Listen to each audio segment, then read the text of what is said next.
Good morning, YouTubers. It is September 7th, 2019, and these are your morning announcements. I'm doing my happy dance.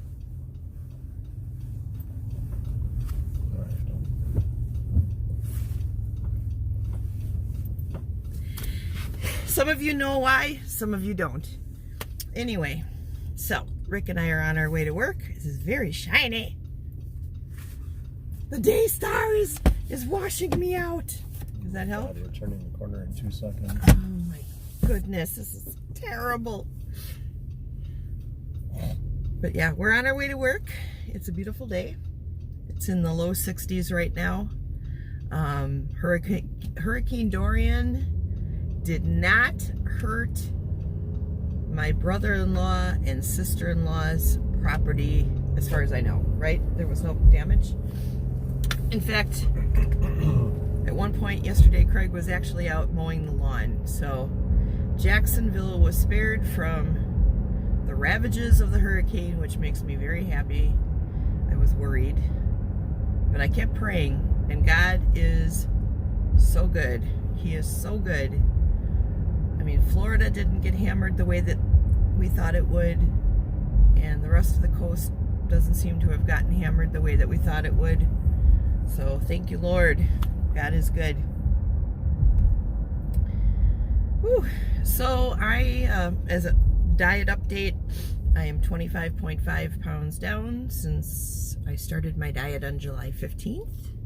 So we are getting close to the 2-month mark.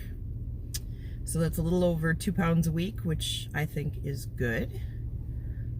Not too quick, not too slow for me. This has been great.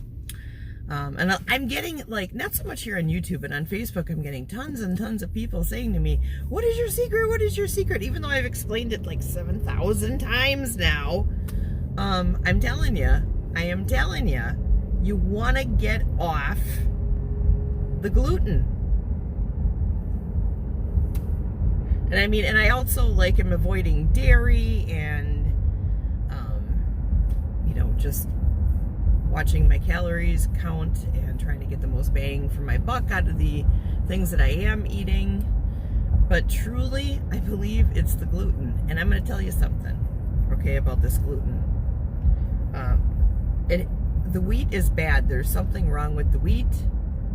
When they genetically modified the wheat to make it grow faster and bear more fruit, it did something to it, and that is making us sick, and I think it's behind a lot of problems.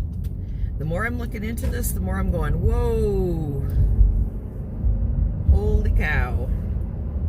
So, I don't know if you guys are familiar with the term eugenics. If you're not, look it up. Look up early 20th century eugenics. I don't even know how to spell it. Eugenics. E-U-G-E-N. I-C-S? I don't know. Do that, I'm sure you'll get to it.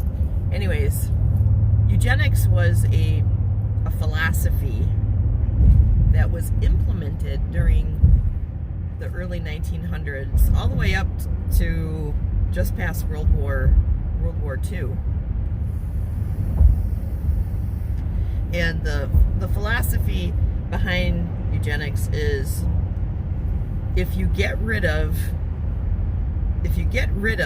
the undesirable people in society, if you get rid of the diseased people in society, if you get rid of the people who are prone to commit crimes or be feeble-minded, as they put it, you will force an evolutionary leap in humanity. So during the 20s, the 30s, right through World War II, people with a low IQ were sterilized. People who committed crimes were sterilized. People who were born with diseases were sterilized. And the whole world supported this at one point. Hitler took it a step further and decided that he wanted to eradicate people that he saw as undesirable people. And, you know, after World War II, after America found out what actually was going on there, they definitely lost their taste for eugenics, so it went into a dormant stage. But I think that eugenics is alive and well. It's just not openly being talked about anymore. And I think that the way that they're trying to hurt people is by damaging the wheat. And I think that our damaged wheat is behind a lot of things. You know, celiac disease, fibromyalgia, Alzheimer's, the increase in rheumatoid arthritis, maybe even autism. So I'm telling you, get away from the wheat. You know, and there's lots of things that have gluten in it. Gluten is derived from wheat, and gluten is a binder. It binds things together. That's why, I mean, it helps. It's what's in bread that helps bind bread together. It's in cheeses. You wouldn't think about it being in cheese, but it's in a lot of cheeses. If you look at the label, you'll see that they say that there's gluten in there.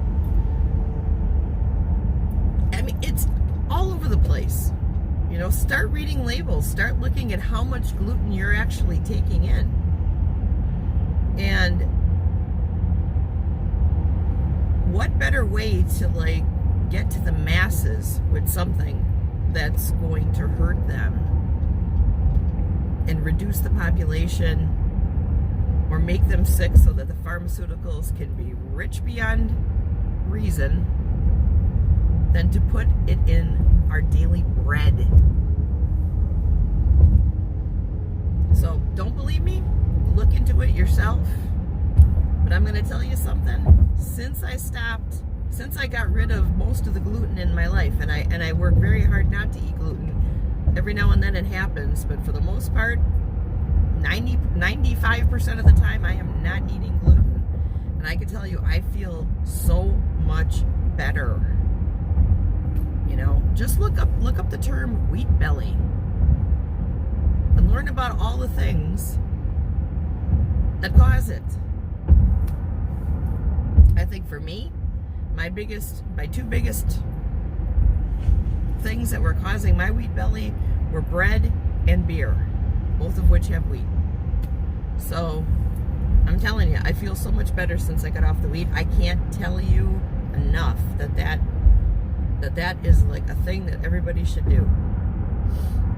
So that's my big secret right there. That, and I'm taking lots of probiotics. I've cut out the majority of the dairy that I was eating, because dairy makes my joints swell up. And how do you stay so thin, Mr. Hug?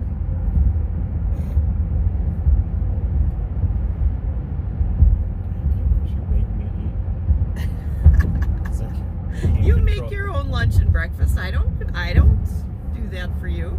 Control my diet. Although I am down 10 pounds. Yeah, see? It's because you're not eating 900 calorie dinners anymore. You're eating maybe 400, 450. Last night was a little bit heavier. It was like 517. But for the most part, I eat like about 350 for breakfast, 350 for lunch, 400 for supper. And that's been working wonders for me. I don't feel hungry. And I eat a snack at night. I allow myself some calories at night just to have a snack. And usually it's like pumpkin seeds, or it'll be mixed nuts. Something like that. All right, well, anyways, that's enough talk for today. I love you guys. Mwah. I hope you have a great weekend, and I will see you guys again tomorrow, okay? All right, goodbye. Say goodbye, Mr. Hug. Bye, Mr. Hug. Say goodbye, Batman.